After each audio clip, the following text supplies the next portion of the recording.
Okay, so I'm going to be reading God renews his promise to Israel. Okay, so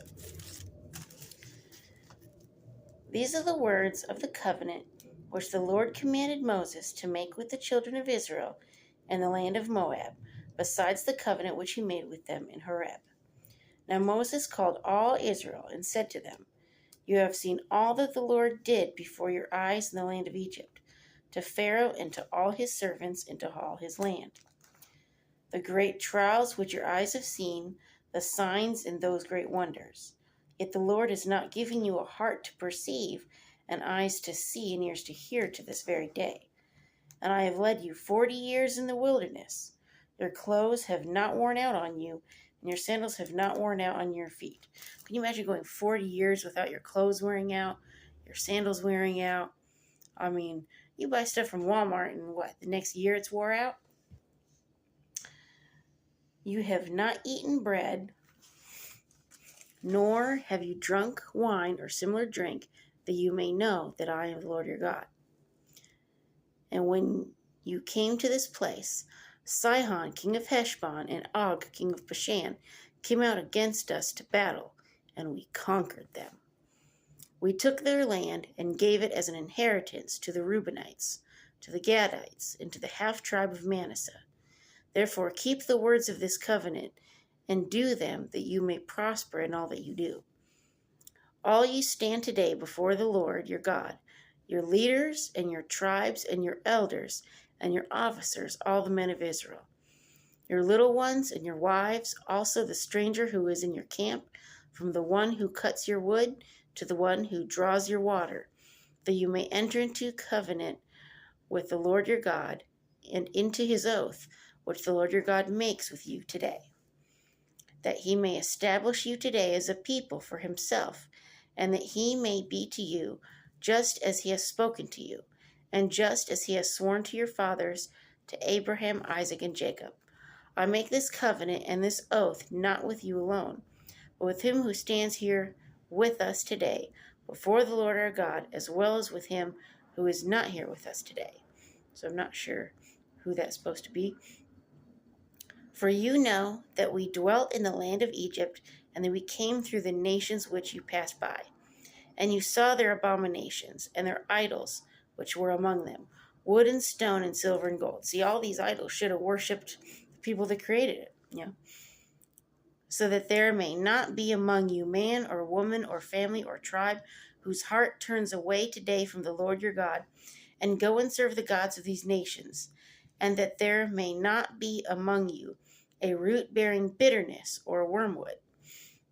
So it may not happen when he hears the words of this curse, that he blesses himself in his heart, saying, I shall give peace, even though I follow the dictates of my heart, as though the drunkard could be included with the sober. The drunkard can't be included with the sober. My mom, she used to say, you can't be around drunk people when you're sober. You have to be drunk. Because otherwise, they just act like idiots, and you're just sitting there like, why am I even here? The Lord would not spare him, for then the anger of the Lord and his jealousy would burn against that man, and every curse that is written in this book would settle on him, and the Lord would blot out his name from under heaven.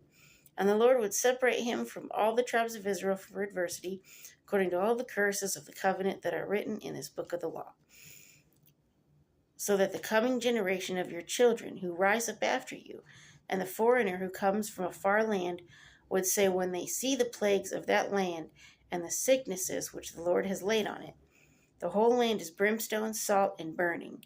It is not sown, nor does it bear, nor does any grass grow there, like the overthrow of Sodom and Gomorrah, Admah and Zeboim, which the Lord overthrew in his anger and his wrath. All nations would say, why has the Lord done so to this land? What does the heat of this great anger mean? And the people would say, because they have forsaken the covenant of the Lord their God, the Lord God of their fathers, which he made with them when he brought them out of the land of Egypt. For they went and served other gods and worshipped them, gods they did not know and that he did not give to them. Then the anger of the Lord was aroused against this land, to bring it on it every curse that is written in this book. And the Lord uprooted them from their land in anger, in wrath, and in great indignation, and cast them into another land as it is to this day. The secret things belong to the Lord our God, but those things which are revealed belong to us and to our children forever, that we may do all the words of this law. Okay, I'm going to read that last verse again. The secret things belong to the Lord our God, but those things which are revealed belong to us and to our children forever, that we may do all the words of this law. So, God reveals what he wants to reveal. Let me blow my nose. I'll be right back. Hang on. Like God, he revealed that I was going to have a little girl when me and Micah were engaged. I had a dream that we had a little girl named Ariah, and it means noble and honorable. So I always read Proverbs 31 to her. She's noble and she's honorable. So, but God reveals to us things that he wants us to know for our good, for our life, to prepare us for things. God let me know when my mom was going to die. He let me know when Micah's grandma was going to die. And I remember it was Christmas Eve. And that night I had a dream that, she passed. And I told everybody about it, and they thought, I just had a dream. She's healthy. She lived to be 90, and she was on her own, And then after that, boom, her health went down. Kidneys failed, heart started failing, everything started failing. And so, I was prepared for that, and I still hurt. I still miss her. She was my buddy, but, you never stop missing people. But, sometimes God prepares you for things so you know how to handle it, and you're a little bit better equipped to handle it. And sometimes you're not prepared, but, certain things he's going to reveal to you to prepare you for things, for life. So anyway, let me know what you think. Peace.